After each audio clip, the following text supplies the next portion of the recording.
Yo, what's going on, guys? Mush back at it with another video. Quite a lot of drama been going around with Ubisoft recently. I mean, Ubisoft and drama kind of go hand to hand, and not necessarily Ubisoft and something really bad going on, but it just seems like a lot of people are not happy with Ubisoft's direction in gaming, and they are one of the lesser received publishers in gaming these days, and it's a far cry from where they were a decade and a half ago, where I think Ubisoft was one of the top publishers in all of gaming. And I think a lot of the times when you see what Ubisoft is putting out, although I recently played through Prince of Persia: The Lost Crown, that game was phenomenal. That was a fantastic game, but would you look at that? No microtransactions, a straight single-player experience. It was a pretty damn good game.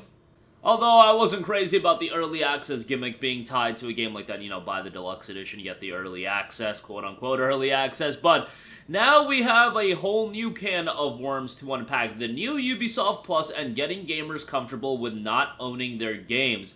This is noted on GamesIndustry.biz, and I had initially heard about Ubisoft Plus's new subscription model when I just got an email about it, and I was just like, what is this? I didn't even read it entirely when I initially got it, and then I was like, oh, they're actually gonna be trying to pop off with Ubisoft Plus, and it looks like they're going the subscription model route. Now, I have nothing against subscription services. I actually quite like subscription services. I've talked about Xbox Game Pass ad nauseum, and not from the lens of, oh, this can be very damaging for the industry. Look, I can assess that to an extent, but I don't have the level of understanding of how the industry works to really assess the long-term ramifications of a subscription service model really popping off. Can I make some educated guesses? Sure, I could, but what I can tell you right now, for an absolute fact, is that Game Pass for $10 a month on Game Pass PC is absolutely worth it as a value proposition to the consumer. That is what my argument has always been. Yes, do I question the longevity and the sustainability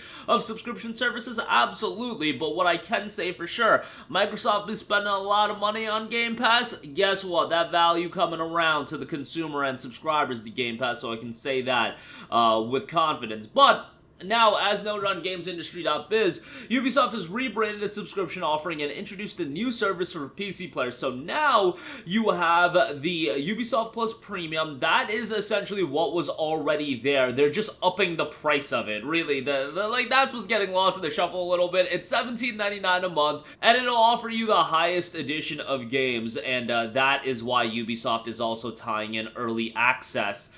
It's a promotional vehicle for them, and a game like Prince of Persia: The Lost Crown just absolutely ridiculous. Bro, it's a single-player game, guys. It's a single-player game that is completely done and ready to go. You are paying for access to the game on its launch day. It's done, ready to go. There is no early access. I hate it. But nonetheless, like, I've been a broken record with that, but I'll continue to be a broken record with it because it's such hot garbage that this is a thing and that some people get duped. I love early access, guys. I'll pay $30 extra for early access. I need the early access. Like, come on, man. This is a single-player game. The game's ready to go. But, like, you get the idea.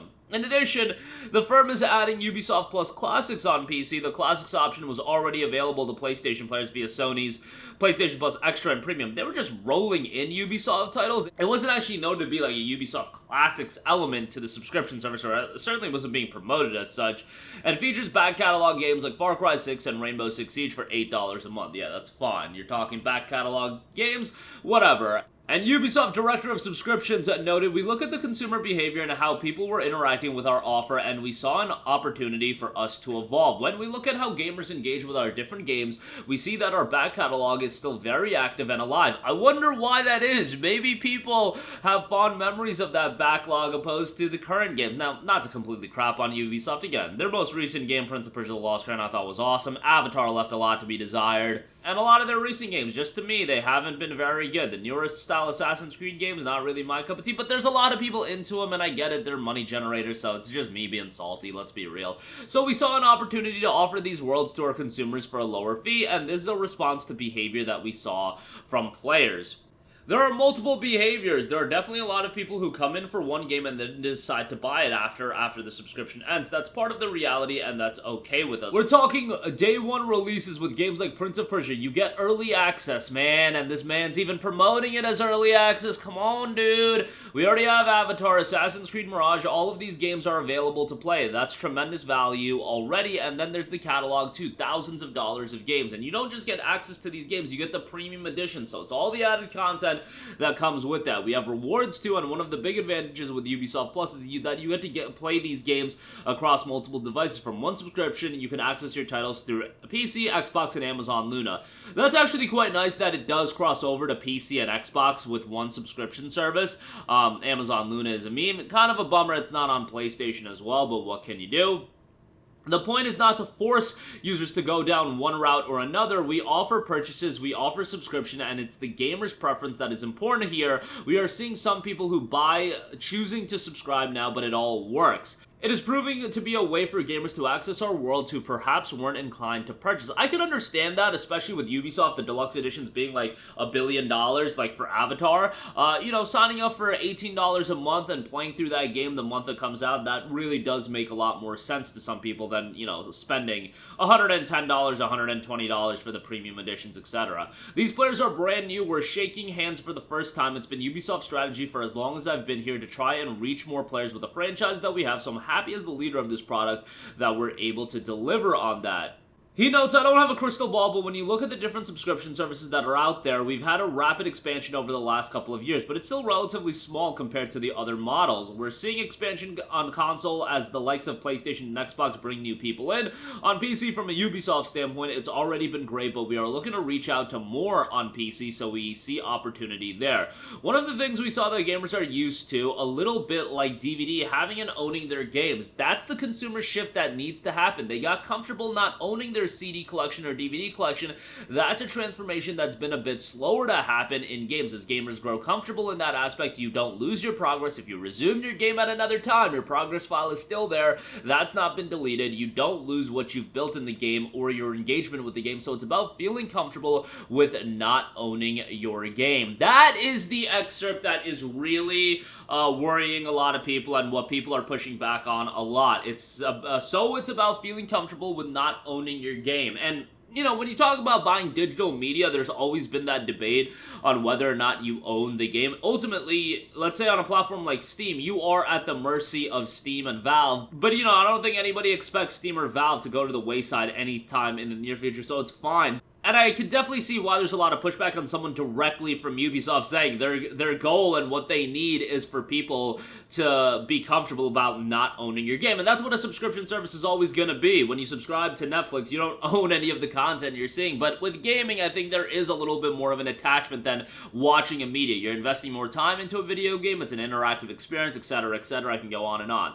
He continues, I still have 2 boxes of DVDs. I definitely understand the gamer's perspective with that. But as people embrace the model, you'll see that these games will exist, the service will continue, and you'll be able to access them when you feel like that's reassuring. Streaming is also a thing that works really well with subscriptions, so you pay when you need it as opposed to paying all the time. I think streaming and gaming is something that is still a ways away, so a lot of assessment there. Ubisoft Plus, it's $18 a month, which I really do think is an issue. It's one thing when Game Pass PC is $10 a month, and then you're offering content from Microsoft, from Activision, from Bethesda, from, you know, you're talking games like Persona 3 Reload are going to be in there, Palworld, a lot of third parties. Like, Ubisoft is just Ubisoft games, and it's $18 a month. $18 is pricey, guys. Like, think what you want. $18 is a lot for a subscription service, and yes, ultimately, every subscription service is going to go up in price. PlayStation Plus just went up in price. You're damn right at some points, Game Pass and Game Pass PC are going to go up in price. That is the reality. You have to accept that.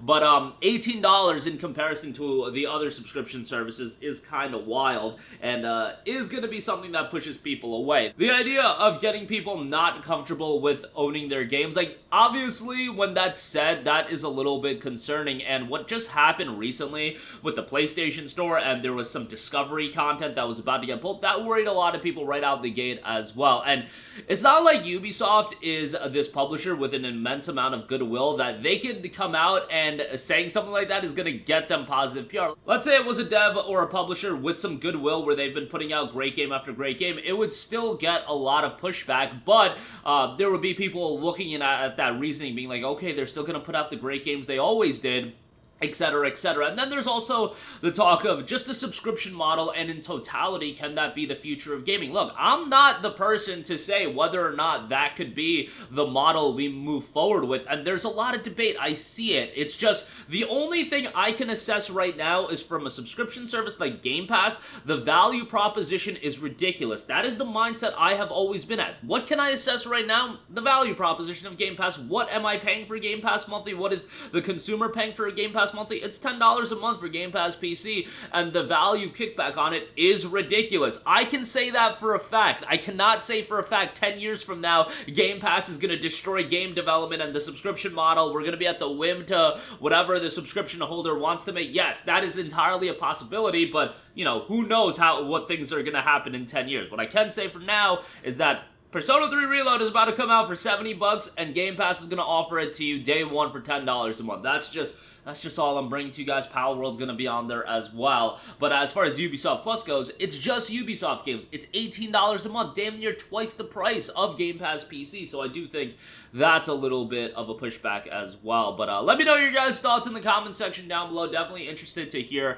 from you guys. A lot of drama, a lot of discussion around this. And yeah, as far as like Ubisoft Plus goes, I don't think it's going to get a lot of traction. I have a friend that signs up for it whenever a Ubisoft game comes out that he wants to play, because remember, Ubisoft does not release their games on Steam either. They'll put their games on the Epic Game Store. That's fine, but it seems like to me two things can be happening. Just to quickly go on with this, two things can be happening as far as that's concerned. Ubisoft knows that a lot of people aren't going to buy their games through the Epic Games Store. Like, there's just like not a lot of reason to do that. And maybe Epic Games is giving them a little bit of a kickback, a little check, and they're like, yo, don't put your games on Steam. Go and run your own subscription service. You can you get value from us by, you know, we'll give you some money, and then you could try to prop up your own subscription service, release your games on a delay on Steam. And obviously that builds no goodwill as well either, especially with games like Prince of Persia: The Lost Crown. That game needs all it can get as far as visibility and marketability. And then Skull and Bones, bro, Skull and Bones is gonna get crushed, and not releasing that game on Steam is just shooting yourself in the foot. But man, that's whack as well. You want to talk about, you know, that you know, some people are gonna want to buy your games and some people are gonna want to subscribe to them. That's great, you know that. Why not just release your game on Steam as well then for people to buy it? I don't get it if you do know that, but you know, Ubisoft's gonna do what Ubisoft wants to do. But I'm rambling. Let me know your guys' thoughts in the comment section down below. There's so much more to dissect when you talk about this topic, because it can be a consistent discussion point for gaming for the next decade or so as more publishers see value in the subscription model. But we'll see how that turns out. Again, your thoughts down below. Thanks for watching. I will catch you guys in the next one. Peace out.